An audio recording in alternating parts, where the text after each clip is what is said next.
Welcome to Keeping Score. I'm Rick Horrow. Each week we bring you insights from the playmakers, deal makers, and rule makers in the world of sports.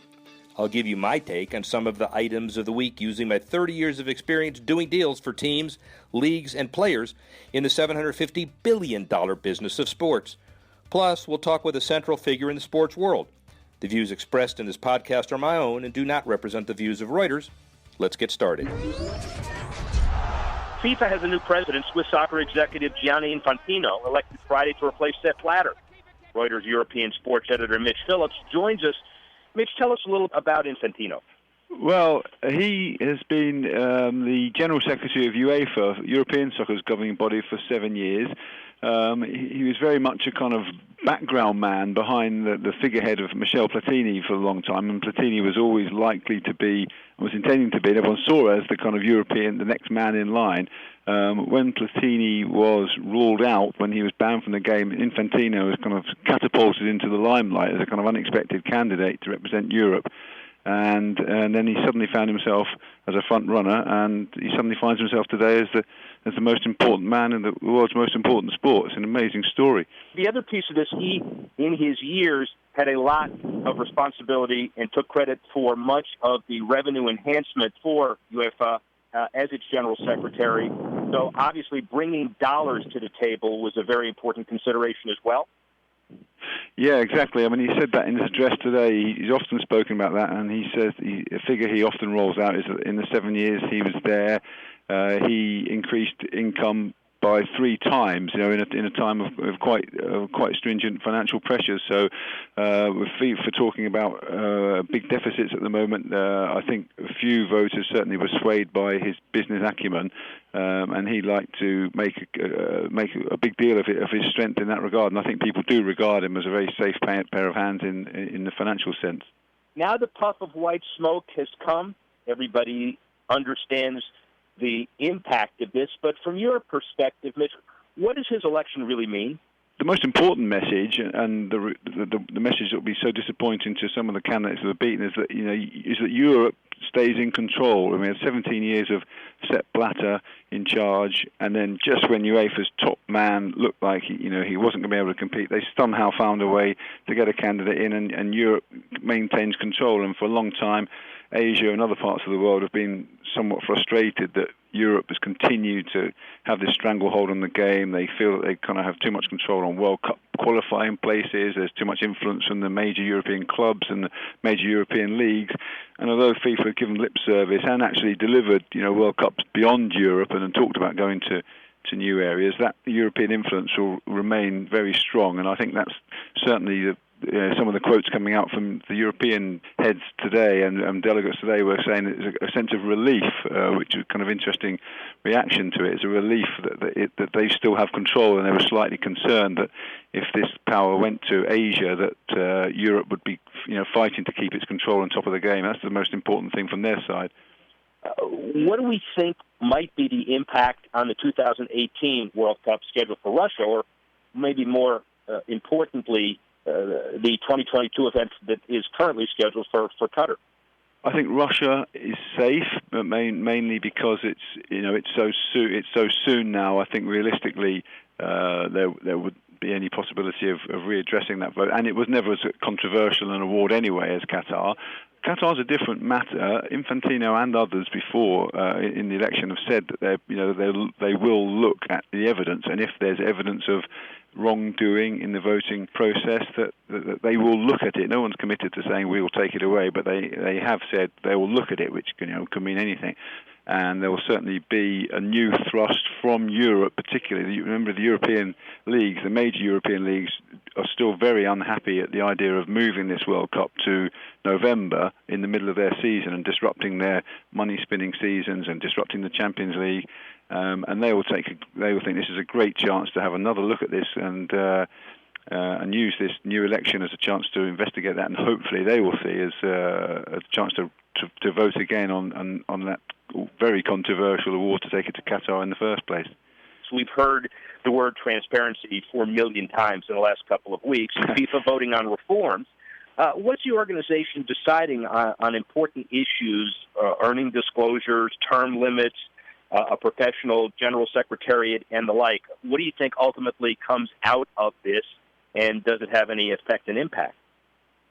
The candidates and FIFA made great play about the importance of these reforms, and I think it was no coincidence, of course, that they voted on them this morning before the choice of a new president, so that these reforms would be in place for the new president to kind of work with. I think if you talk to football fans on the street and around the world, they will look at some of these reforms and say, yeah, kind of, so what? So we find out what the president earns, big deal. So I think there's still got a long way to go to show that these reforms will actually make a concrete difference to how the organisation is run. But in their defence, they have to walk before they can run. They've put these things in place. They are going to publicise the president's salary. They are going to cut down on a lot of the cost of committees and these kind of things, which sound kind of quite small administrative issues, but they are starting points. And the general idea, as you said, that word transparency, which has been bandied around left, right, and centre, it's a start of that. But I think people will want to sit back and see what happens. See how the new president and his people address queries rather than kind of hiding behind statutes they have in the past. So they are important reforms, but I don't think the football fan mass around the world, are looking at those and thinking this is it. So they still have to win the hearts and minds of fans who have spent the last year shaking their head in disbelief at with each subsequent revelation about what's been going on there. Are these starting points to change the perception of the hearts and minds, or are these starting points to actually get some meaningful reforms done, in your estimation? I think they're both. What you have to remember, the people who run these operations spend a lot of time in committee rooms, in congresses, looking at agendas, and they're kind of working in this environment where a small reform to them might seem a major step. If they cut the committees from 9 to 7, they may think this is a dramatic change because it hasn't been that way for 10 years. But, to Joe Blow on the street, it means nothing. I do think there is a definite will to reform and actually change it. And I think they hope that the hearts and minds come with it. I mean, all the speeches today from the 5 candidates we're talking about that, and as soon as Infantino won it, the first thing he said was, we need to win back the trust of the people in the game. So they all recognise, and he recognises there is still a huge challenge ahead for people to believe in them again, and that's his number one job, really, to restore belief in the sport and those running it. Reuters European sports editor Mitch Phillips, thanks for your time. You're welcome.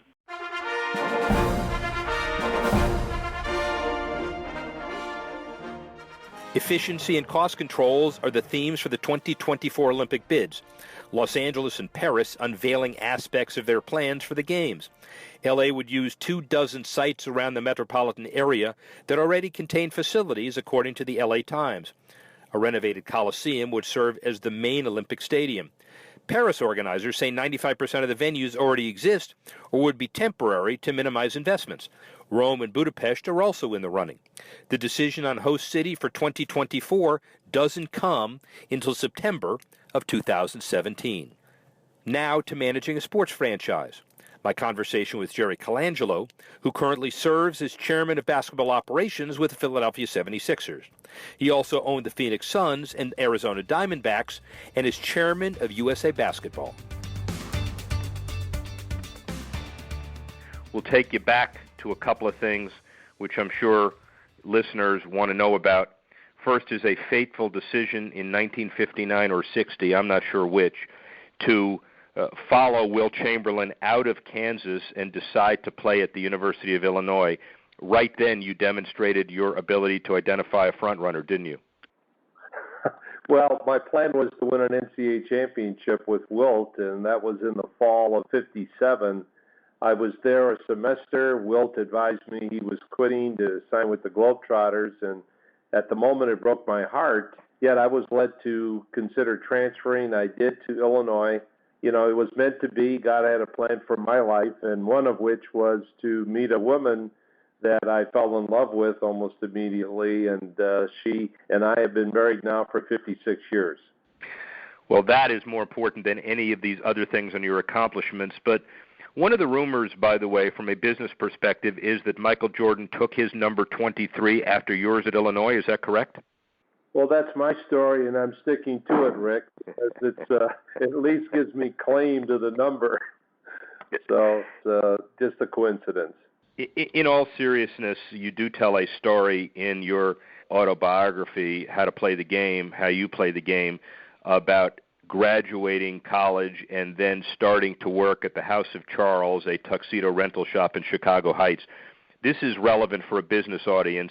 Tell us why.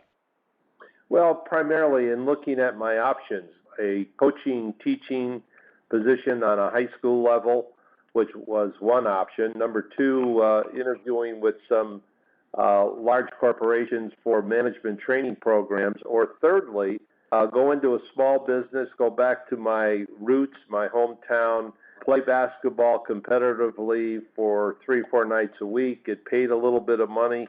That seemed to appeal to me more than anything else. And that's where I got my feet wet. I really did. I learned an awful lot in the trenches, building a business, and there were highs, there were lows, but the more important thing is my presence in the Chicago marketplace kept me relevant, and it led to an interview with someone who had a dream, and that was to bring pro basketball back to Chicago, and I was part of the birth of the Chicago Bulls in 1966.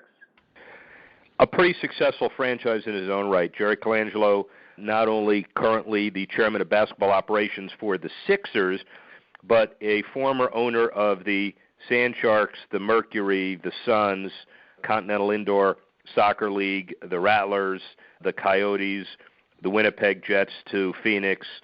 We forgot the Diamondbacks. There's nothing I forgot. Grand Canyon University, you've navigated successfully basketball at all levels and baseball at all levels. Do you have a favorite moment, or is that a fair question?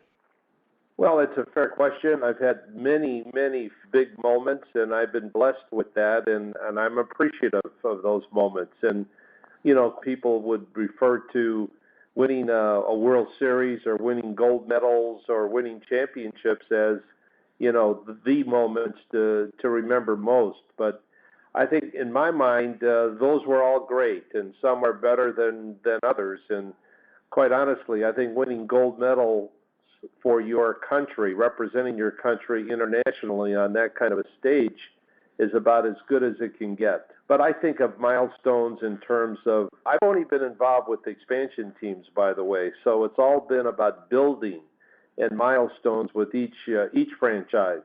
This position with the Sixers is the first time I've joined an organization that I didn't start. Even at my age, Rick, it's something new. Yeah, but at your age, I mean, you're going to go for another 75 years, so you're halfway through your existence. The only issue, frankly, from your perspective, I guess, is you have image, credibility, really important. Obviously, Adam Silver and others in the NBA feel very confident and comfortable having you involved in the Sixers in some context.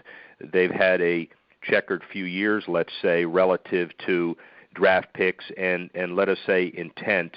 Very quickly, because that's only part of this, how do you intend to change that as quickly as you just appearing on the scene? I know it doesn't happen overnight, but what kind of management principles are you instilling that will make the Sixers a better organization? Well, in my particular case, my role as I see it is to mentor ownership, young, new ownership in professional sports. And, you know, they've asked me to do just that. Secondly, to do the same in terms of management, to fill in, to make recommendations, to share in the decision-making process as we go forward. The goal, the plan is to build as strong an organization as possible, build a winning franchise that has some longevity to it. And so not to be content with just improvement or making the playoffs, but to be a real contender. So all of the thinking goes toward that final objective.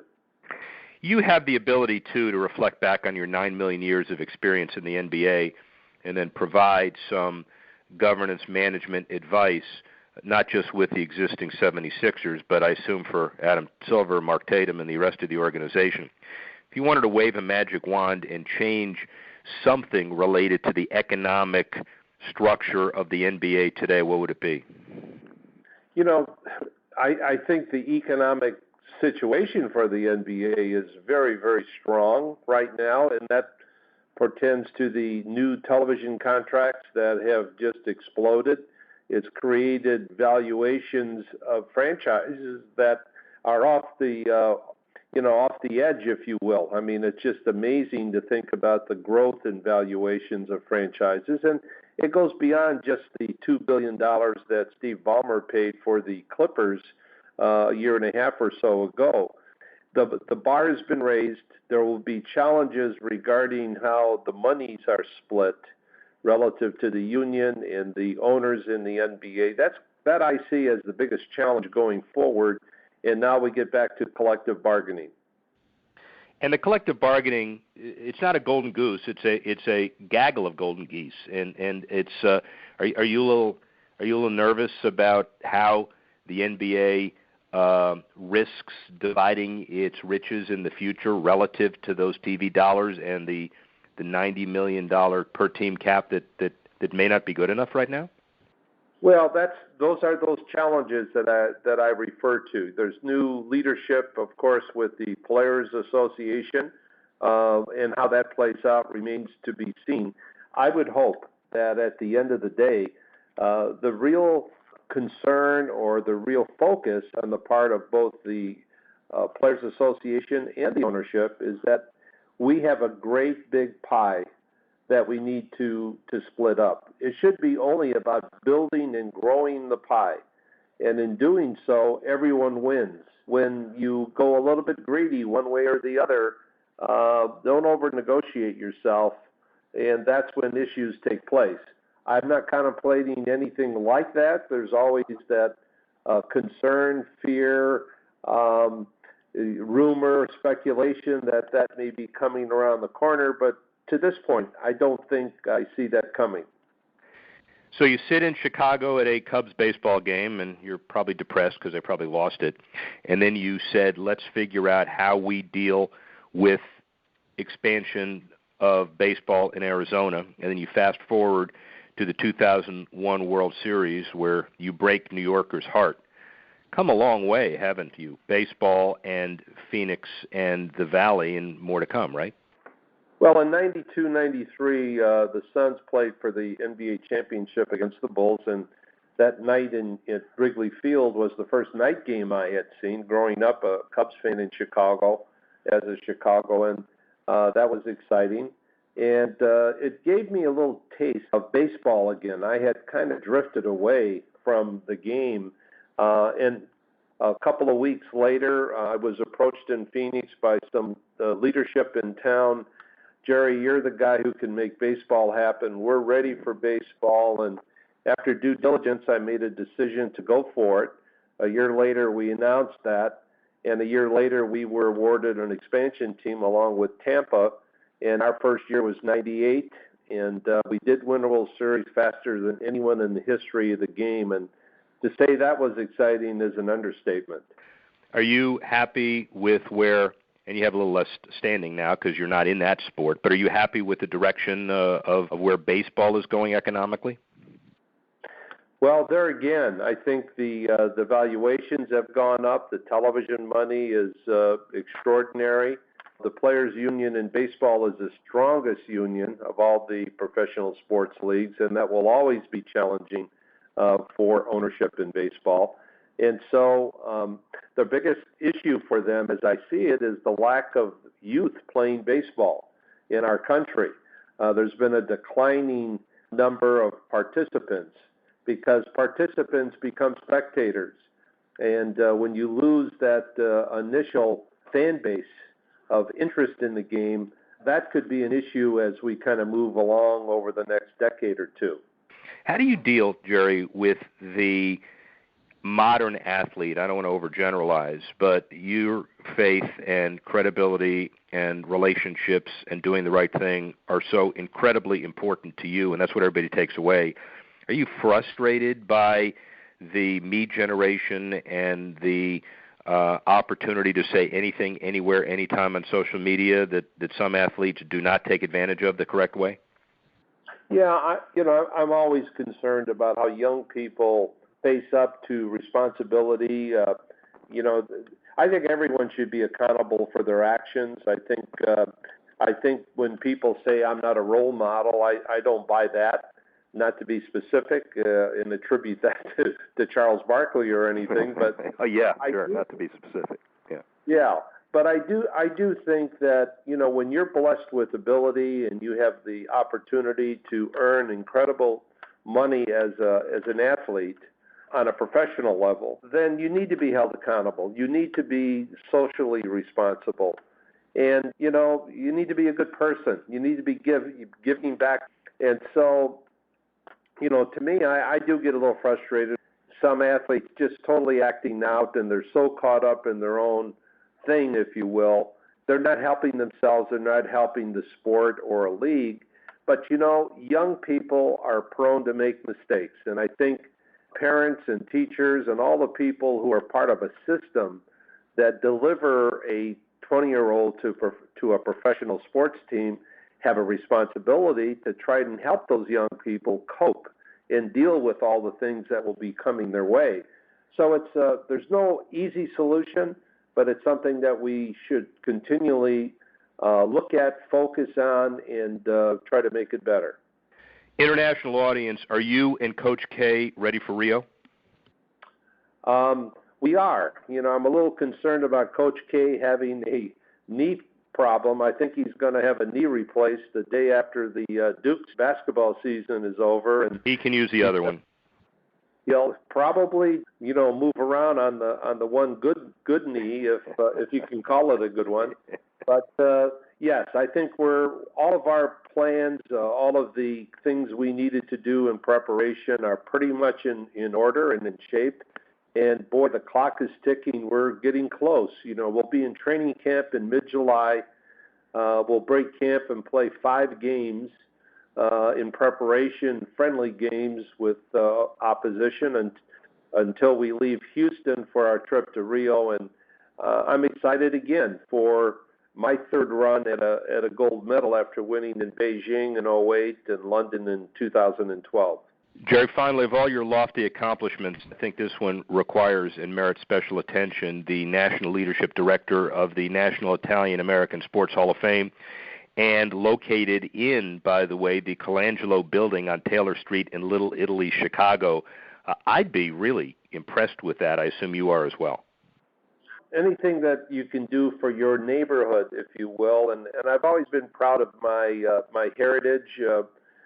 Growing up with my grandparents, Italian immigrants back in the day, I've been proud of that. And so whenever there's been an opportunity to continue the heritage of our birth, of our families, of our bloodlines, I've always been interested in doing so. So on a national level and on a local level, I've been a strong proponent.